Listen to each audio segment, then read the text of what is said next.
Hey, g'day folks, how you going? Welcome back to my channel. If this is your first time here, then a special g'day to you.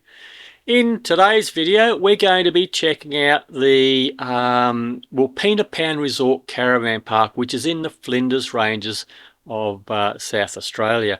Now, regular viewers will know we've been travelling around South Australia and having a look, and I've got a playlist which I'll put at the end of the this video.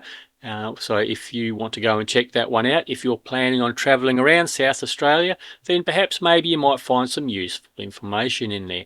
Now, if you're going into the Flinders Ranges, this is a very convenient park because it's straight from there where you can walk into Wilpena Pound and have a good look around. Anyway, let's stop talking about it and let's have a look at the Wilpena Pound Caravan Park.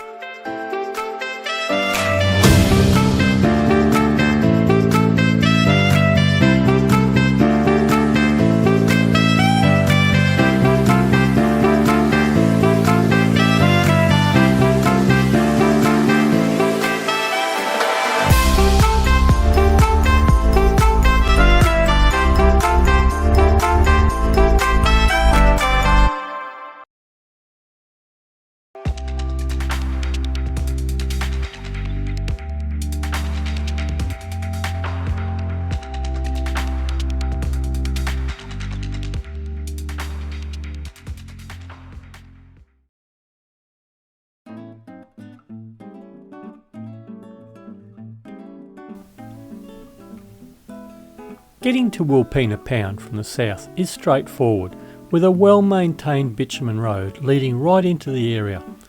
There are a number of places where you can stop and stay overnight, but we'll focus on what's generally referred to as Wilpena Pound Resort. This resort is one of the main accommodation hubs for visitors exploring Wilpena Pound and the surrounding Flinders Ranges.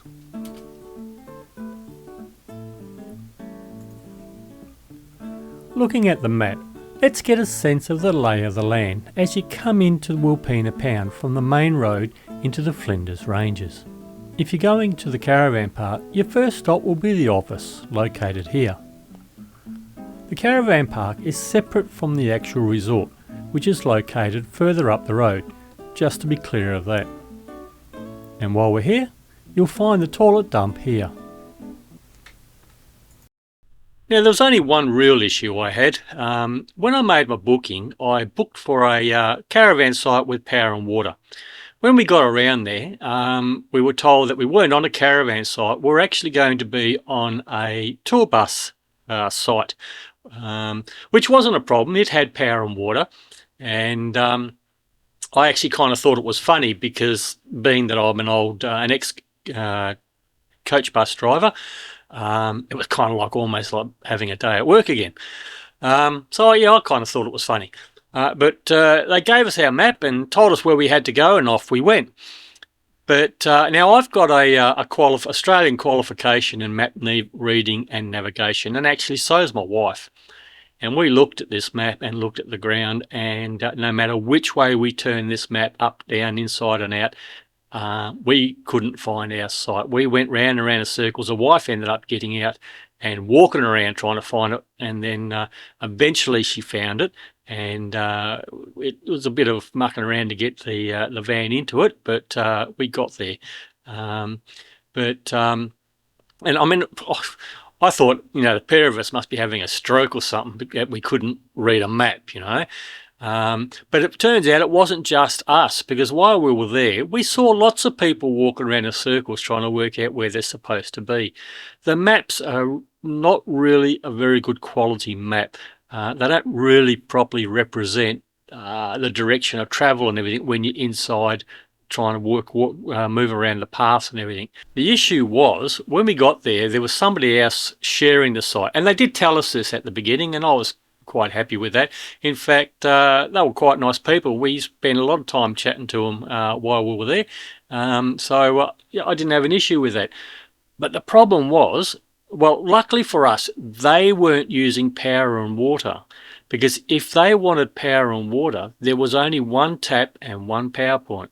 So how were we both supposed to share the power and water? So It's a bit of a strange setup, and it appears to be something they do regularly. I would suggest that they probably overbooked their caravan sites, and that was their way of getting around it. And for the most part, it's not really an issue until you get two people on there trying to use the same power. When the first couple left and another couple came in, clearly they wanted power, but where they were on the other side, they would have had to firstly have a hell of a long water hose and power cable to be able to connect into where everything actually was, and they couldn't connect up. Presumably they had paid for it, but they can't get to it. So that was the only issue I had with it. Your first stop will be the front office, where you'll check in, find out where you're going to be staying, and pick up some really helpful information on local spots to explore, as well as your treasure map to find your site. There's also a small IGA supermarket here for any supplies you might need, plus a fuel station with prices that match those in the area, which was a nice bonus. When we were here, the water purification plant was having some issues, so they were offering a free supply of drinking water at the IGA. This was a convenient option to make sure you still had safe drinking water during your stay. The park is nestled right in the bush, giving you an almost free camping vibe. With nature all around, it feels just like you're really out in the wilderness, even though you've got all the amenities close by.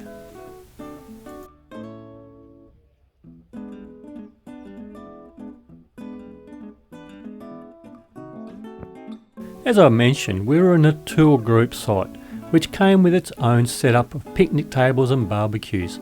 This made it easy to relax and enjoy the meals without needing to go far for the facilities.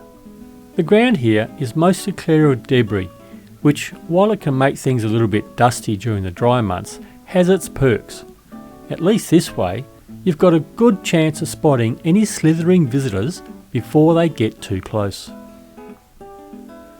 I took a walk to check out the powered caravan sites and found them positioned further back, well, sort of towards the side of the park. The sites were closer together than the coach sites, but they were still a decent size with relatively easy access, making it straightforward to manoeuvre your van in and out. I also spotted another area a bit further away which looked like it might have been designated for larger vans, offering a bit more space. For the caravan sites, there's a fairly large toilet and shower block just a short walk away. The toilet blocks and showers were certainly clean, but I was a bit disappointed to see there wasn't a shower curtain to help keep your clothes dry. It's a small thing, but it would have been a nice touch for added convenience. But like a knife salesman would say, but wait, there's more.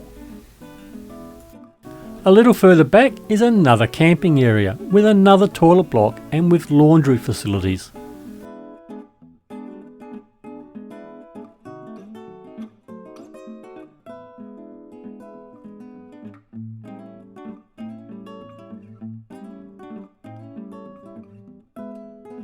Up in the area where I was camped, there was another toilet block.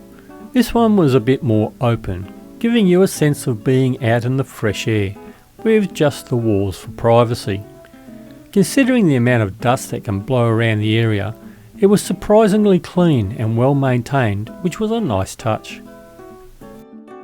Spread around the area, there are a number of small campfire sites for people to use. These are great for adding a bit of warmth and atmosphere to your stay, and they give you the chance to enjoy the classic camping experience under the stars. Overall, I was pretty happy with my stay here, and if I were to come back to the Flinders Ranges, I'd definitely consider staying here again.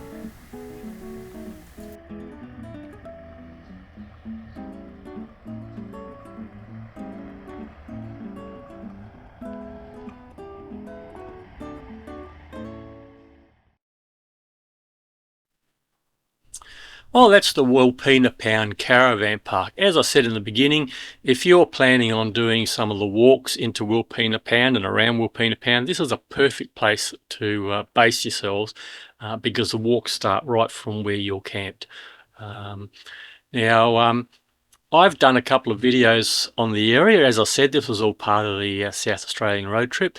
So you'll find a link at the end of this video to the playlist, and also to the videos relating to the Wilpena Pound area. So if you like this video, give it a thumbs up, and consider subscribing down there. And if you subscribe, hit the bell next to it, because that will let you know when I've uploaded another video. And it all goes to helping the channel out by making YouTube show my videos to other viewers. So it'd be doing me a big favour. And if you have stayed at the Wilpena Pound Resort, tell us what you thought of it. Write it down there in the description as well. Anyway, that's it for now. So till next time, happy travels.